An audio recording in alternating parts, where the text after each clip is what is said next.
Collecting lightsabers is amazing. It's fun, exhilarating, and kind of addictive.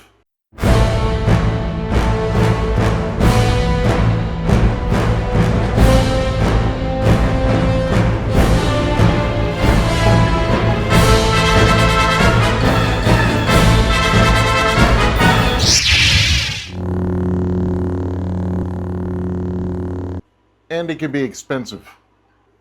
Well, how do you mean? Well, Tier 1 lightsabers, truly screen-accurate lightsabers, can be really expensive. I mean, I've got years and, well, cumulatively thousands of dollars invested. Thousands?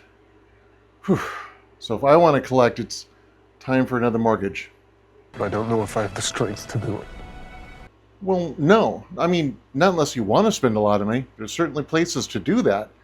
But you can really have a great-looking collection, top-tier collection, and a thorough collection without having to take out a second mortgage. All right, we're listening. If you're looking for a truly screen-accurate Canon hilt, or a really nice limited-run custom hilt, and a super cool chassis with lots of brass and gold and chrome and spinning crystals in it and LEDs and pixels flashing, there is no shortage of ways to spend your money. You can spend thousands on a single hilt.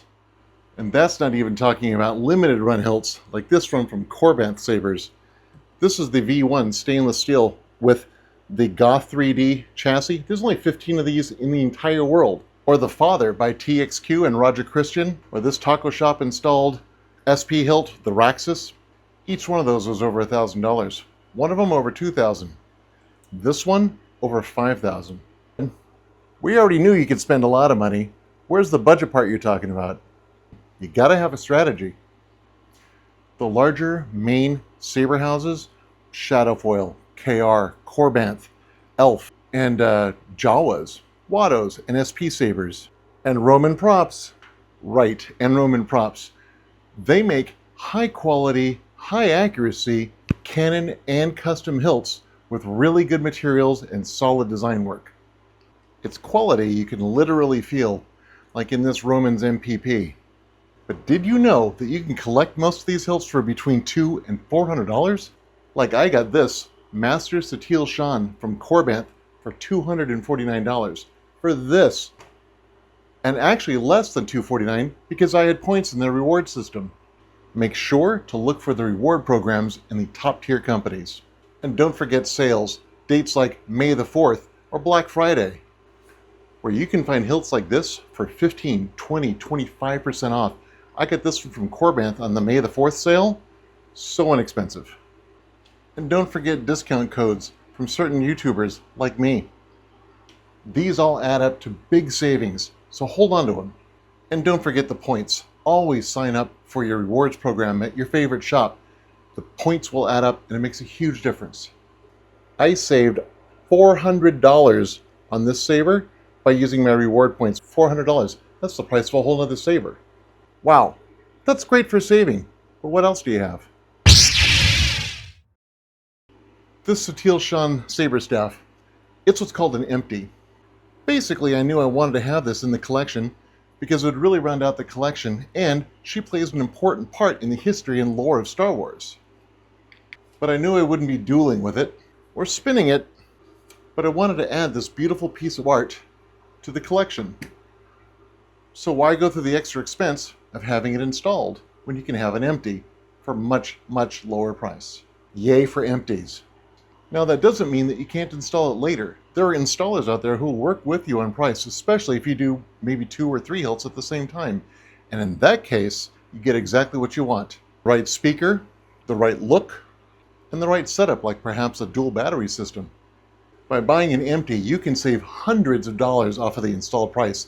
And if it's a saber that you're really going to just keep on the wall more than you're actually going to go out and play with it, and that's an important question you need to be real about. Am I going to play with it, or is she just going to sit there and look pretty? Shadowfoil, KR, Corbanth, they all have beautiful Canon Tier 1 hilts. Really, truly screen accurate. And places like Jawas that have really nice custom ones, like this Wrangler. Beautiful, not Canon, but really unique. Because they offer them in empties, you can have them for maybe half the price. It's really a great way to build up your collection and install later when you maybe understand it a bit more, when you've had time to research, and find that installer who can do the hilt right just for you. Yeah, that's great, but I want to play. What do I do?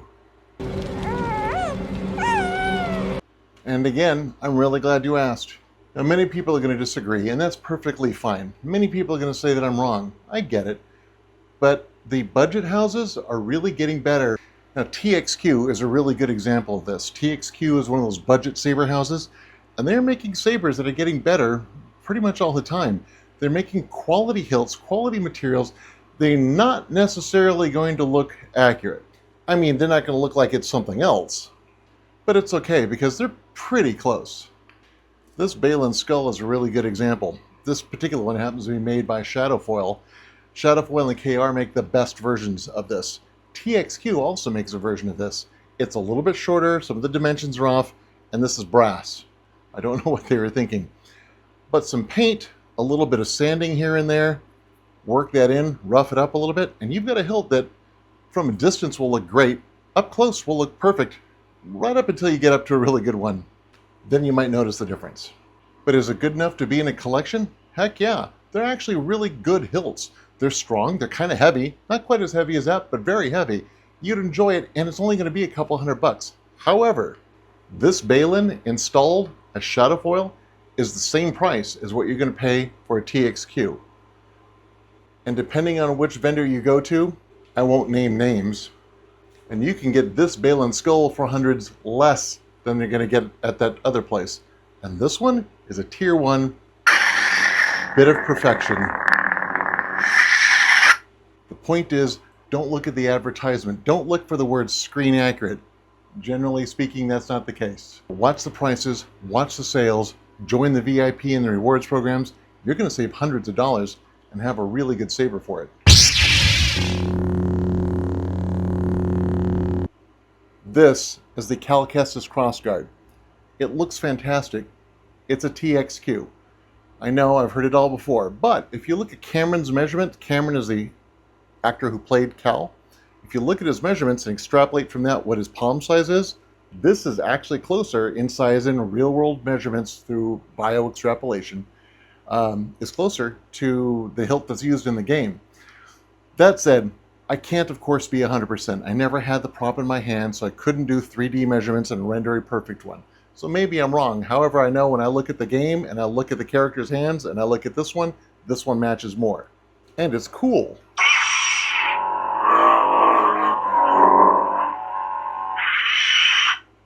Okay, so I've got my TXQ now, but it's not really that screen accurate. It's close, but it's not really there. How do I make this look like a really expensive one, where details matter? I'm glad I'm here to answer that. Okay, so TXQ isn't going to be a powerhouse of detail, but there are some things that you can do. This little detail in here, I don't know if you can see that. That little detail came to me, and it was kind of a copper color. Actually, the whole thing is kind of homogeneous in colors, if I'm honest. Acrylic pens. It's a pen like a magic marker, but it's actually acrylic. Color that in a little bit. The copper ring that's in here, that's in the good hilts, this one didn't have that. Colored it in. Made this copper ring around here, this right here, made the copper ring copper by using metallic acrylic pens. Not so hard to do. The weathering on here, a little bit tougher. Before I really knew how to weather, I had this sent out, stripped down the weathering that was on here from TXQ, which didn't take that much, and then and made it look more like this, which looks so much better. Can you see the heat staining? The heat staining is just simply a blowtorch. If it's steel, a plumber's torch heating up, slowly passing over, sooner or later it will start getting a blue and gold and purple hues in it, and it'll get this really cool stain in it. Same thing with these on the side. Easy to apply. Something you can do at home. A plumber's torch, $30. He put this battle damage in here, and all together, it looks fantastic. And empty, it would sit great on the shelves. But in this particular case, I wanted a little bit more. Travis from Kyber Customs made a custom chassis for me. It looks fantastic. Look at that. It's a real crystal in there. Everything was created just for me. And because I like using high intensity blades with 600 or 700 pixels in them, a double battery, so it still lasts a little bit longer. And because of those two batteries, it lowered the speaker down here from what it was originally, and now there's a lot less hollow sound coming through. Why am I telling you all this? Well, because that hilt I got as an empty. And although it was priced less and I did want to have it actually run, by the time I was all said and done, it was about the same price as one I would get from, say, 89 Sabers or from KR. Doesn't look the same as those. It's, in my opinion, better. But here's the cool thing. It's mine. No one in the world has one just like that. And it's all because I got the empty and had it installed later. It's not always going to work out that way, but often it does. So you have your TXQ. What can you do to make it look better? Well, the weathering, like I just showed you there, for example. Companies like Sloth Furnace produce these little cards that go inside. This one is specific to the Wampa Cave scene in episode 5. Yeah, there was a difference. You won't notice a difference necessarily if you're kind of new to collecting these, but when you put it in there and you compare it to what came with your hilt, there's a noticeable difference. And when you put it on your shelf, it will look that much better. The little details matter. Even a shop like Roman Props, which has got a great reputation for screen accuracy, will have props where you can still do a little bit of work for relatively no money at all. This MPP, for example, Sloth Furnace, I got this little tiny bumper here. You'll notice it on some of the pictures that are online. It's a tiny little bit of difference on here, but it makes the rest of the hilt. It's those little details that matter, and you can get into those details pretty cheap. Sloth Furnace, Wanawanga, Roman Props, the Graflex shop, they all carry small accuracy items that really make a difference in your hilt. Weathering is, well, there's a process to it, and honestly, if you're new to it and you've got a really nice saber you want to look great, you probably ought to look for professional weatherers. Austin at Astoria Workshop, or the Proplicator, or Multiverse, or even me. I've got Outer Rim Relic Works. So in this one, you can see the rust that's on there. The dirt, the staining on this cloth. It makes the hilt look more real world. One final example for you. This is an 89 Sabers. There are better ones out there, but the 89 Sabers did have a sale, and it was actually being sold by Corbanth, and I had special points, so I got it even cheaper than that. I won't even tell you how cheap I got into this thing. But it was this one without the damage. This is from the Ladder series, the Ladder series of 3, and it's the one where Rey and Kylo were pulling it apart and it was destroyed in the middle. Now when you get it, it doesn't have these things on it, so I wanted it to look like this.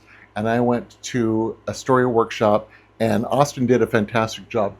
Look at that look there. It's perfect. It matches the poster exactly, every little turn. Real leather around the outside. It's a perfect example of what weathering can do. It turned this from it was an okay hilt, into kind of a showpiece. That's what weathering can do, and that will make your budget saber pop and look like an expensive one. Thank you for coming by today. I really wanted to put this video out there because there's a lot of people that would love to get into and expand their collections and are hesitant to because it can be pretty pricey. Over time, it can turn into thousands, but you can have a top-tier collection for a budget price with some planning, with some strategy, asking questions, comparing, and take your time. Wait for the sales. Build up your points with the reward systems plans. And if you do have questions, leave them down below. I'll be happy to help. I have spoken. If you like this kind of content, please consider subscribing and leave a comment and a thumbs up down below. It will really help the algorithm to push my channel along and keep me being able to provide this type of content for you. Starting next week, we've got some pretty exciting news. We're going to have a discount code for Corbanth. And it just so happens that I'm going to be comparing Elf's Ahsoka curved sabers with the infamous, really cool KR Sabers Thrawn Hunters.